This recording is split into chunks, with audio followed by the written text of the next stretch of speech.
sekali lagi, ini ada yang aneh dari aparat penegak hukum di Pasaman. Kronologisnya itu konyol. Bukan hanya penyidiknya, Pak, Kapolresnya. Bila perlu Kapoldanya kalau memang ini ada indikasi tersebut. Baik, Assalamualaikum warahmatullahi wabarakatuh.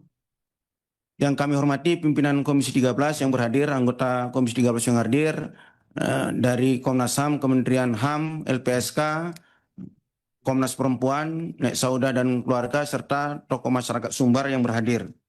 Saya pikir semangat kita sama di pertemuan ini bahwa kita harus mendapatkan hasil yang konkret dari pertemuan itu. Pertemuan ini, apa hasil konkret dari pertemuan ini adalah yang pertama, keadilan bagi Nek Sauda. Ada dua keadilan yang harus ditegakkan dalam konteks kasus Nek Sauda, keadilan hukum dan keadilan adat. Yang pertama, keadilan hukum. Ada dua indikasi pelanggaran hukum yang terjadi dalam kasus ini. Yang pertama adalah pelanggaran tambang ilegal. Semua institusi lembaga yang tadi hadir, Komnas HAM, Komnas Perempuan, LPSK, Kementerian HAM, sepakat bahwa ada tambang ilegal. Tambang ilegal itu adalah pelanggaran hukum. Apakah aparat penegak hukum sudah memproses itu? Itu yang pertama. Jangan seolah-olah tambang ilegal ini sesuatu peristiwa yang biasa-biasa saja. Seminggu yang lalu, pemerintahan Prabowo Subianto yang legal saja karena itu merugikan rakyat dicabut. 28. Ada 28 perusahaan perkebunan legal sah secara administrasi hukum, perusahaan tambang Aginkot di Tapsel, tapi karena dampaknya sangat merugikan rakyat dicabut. Apalagi tambang ilegal. Apakah kepolisian Pasaman atau Polda Sumbar sudah menegakkan penegakan hukum dalam konteks tambang ilegal? Kalau belum, berarti ada apa? Bisa saja nanti keputusan rapat ini salah satu rekomendasinya, kalau tambang ilegal dalam kasus Nek Sauda ini tidak ada tindakan dari aparat penegak hukum, apakah Polres Pasaman atau Polda Sumbar, ya kita bisa merekomendasikan supaya Kapolres Pasaman dan Kapolda Sumbar dicopot. Itu yang pertama.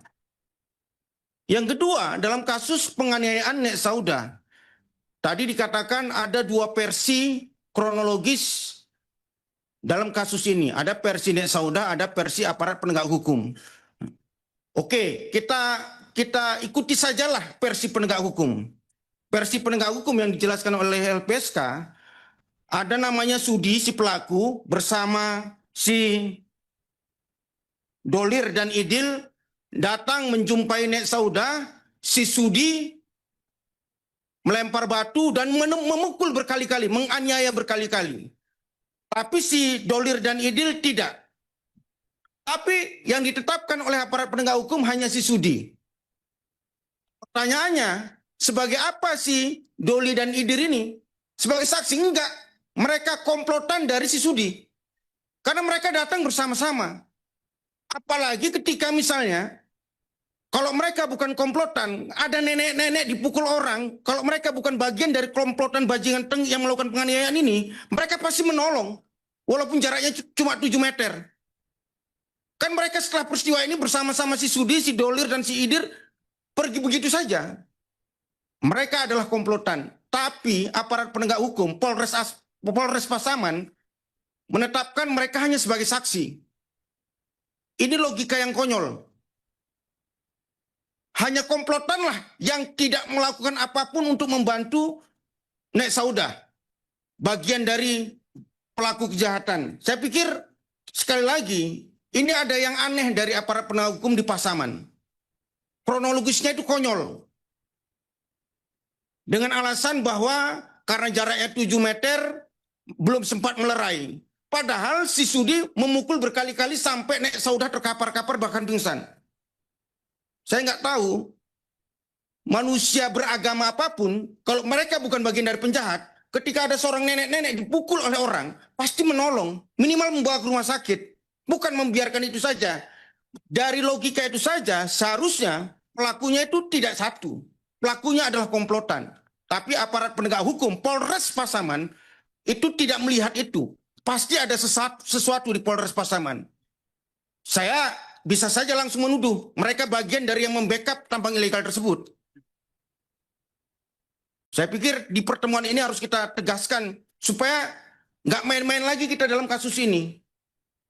Yang berikutnya, itu keadilan hukumnya. Bagaimana pelaku tambang ilegal di Pasaman dalam konteks Nek Saudah itu dilakukan penegak hukum sekeras-kerasnya. Yang kedua, siapapun terlibat, baik langsung maupun tidak langsung, dalam kasus penganiayaan Nek Saudah, itu diusut tuntas, dihukum seberat-beratnya. Siapapun yang terlibat.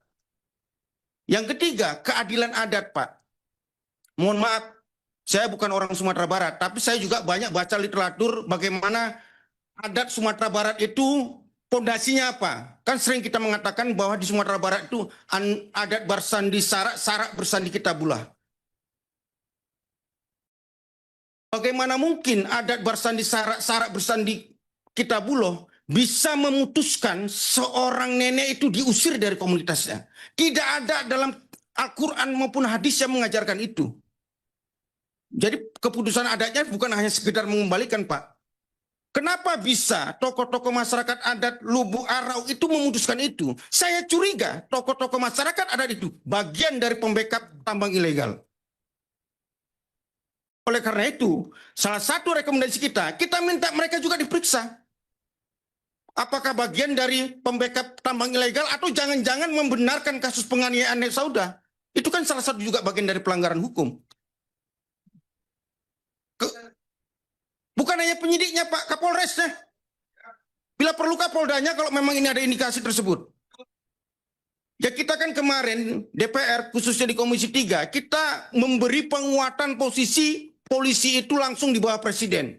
Walaupun banyak opini publik agar mereka di bawah lembaga manapun. Tapi DPR itu memberi penguatan kepada kepolisian langsung di bawah presiden. Agar apa? Agar marwah kepolisian itu bisa tetap terjaga. Tapi tolong kepercayaan rakyat, kepercayaan DPR ini Pak Kapolri, tolong ini dijaga. Jangan ada lagi oknum-oknum polisi, baik di semua tingkatan, Polsek, Polres, Polda, itu yang mengkhianati rakyat. Udah kita kasih kado terbaik kepada kepolisian, masih ada kasus seperti ini. Peristiwanya 1 Januari, proses penegakan hukumnya lama sekali. Ini tolong nanti kita sampaikan ke institusi kepolisian secara bersama-sama. Itu saya pikir terkait dengan kasus Nek Saudah. Tapi ada peta perang yang lebih besar, Bapak Ibu sekalian. Kasus Nek Saudah ini bukan hanya terjadi sekali di sini saja. Di Indonesia banyak. Apalagi di daerah-daerah yang itu banyak sekali aktivitas tambang-tambang ilegal. Bagaimana rakyat itu berjuang sendiri. Dan tidak ada backup apapun. Ini Pasaman dekat dengan Mandeling Natal. Sama kasusnya di Mandeling Natal. Banyak sekali tambang ilegal emas yang itu bisa terjadi pasti karena ada backup dari institusi negara, oknum institusi negara. Sekali lagi, saya pikir ini menjadi kerja kita bersama, Kementerian HAM, Komnas HAM, Mbak Anies, Komnas Perempuan, LPSK, bahwa ada PR yang sangat banyak dalam konteks belajar dari kasus Nek Saudah ini, bagaimana peristiwa penjaliman kesewenang-wenangan ini tidak terjadi lagi. Dan yang paling penting bagaimana seluruh tata kelola tambang ilegal ini bisa ditegakkan secara hukum. Bagaimana bandit-bandit lokal tambang ilegal ini, Pak, bisa kenapa terjadi? Ada ya semacam bandit-bandit lokal yang kepingin mencari duit harta ya serakanomics lah istilah Pak Prabowo, ingin mengeruk sebanyak-banyaknya tapi nggak punya izin supaya dia aman, dia perlu backup dari oknum-oknum penegak hukum, apakah TNI maupun Polri. Pelaku lokalnya bisa preman-preman lokal, bisa penguasa-penguasa lokal.